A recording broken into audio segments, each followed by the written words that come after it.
ദുർഗാദേവിയുടെ രൗദ്രഭാവമാണ് ഭദ്രകാളി.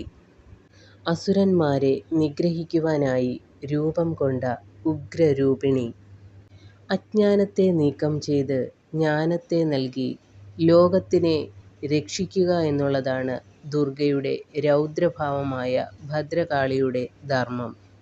ദുർഗാദേവിയുടെ മറ്റു രൂപങ്ങളെ അപേക്ഷിച്ച് മഹാകാളിയുടെ രൂപം വളരെ ഭയാനകമാണ്.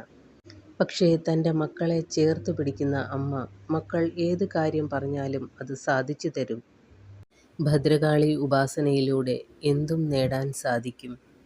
അമ്മേ എന്ന് വിളിച്ചാൽ പ്രസാദിക്കുന്ന പരാശക്തി ഭാവമാണ് ശ്രീ ഭദ്രകാളി. ഇഷ്ടകാര്യലബ്ധിക്കായി സഹസ്രനാമ പുഷ്പാഞ്ജലി നടത്താവുന്നതാണ്.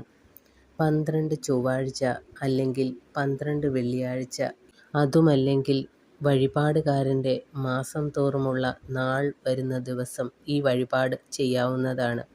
അതുപോലെ ഇഷ്ടകാര്യലബ്ധിക്കായി ചെയ്യാവുന്ന മറ്റൊരു വഴിപാടാണ് അമ്മയുടെ മുന്നിൽ തെളിയിക്കുന്ന നാരങ്ങാവിളക്ക്. ഇത് ഇഷ്ടകാര്യലബ്ധിക്കായി ചെയ്യാവുന്ന മറ്റൊരു വഴിപാടാണ്. ഇതിൻ്റെ ഫലഗുണങ്ങൾ ഏറെയാണ്. അമ്മേ ശരണം, ദേവീ ശരണം.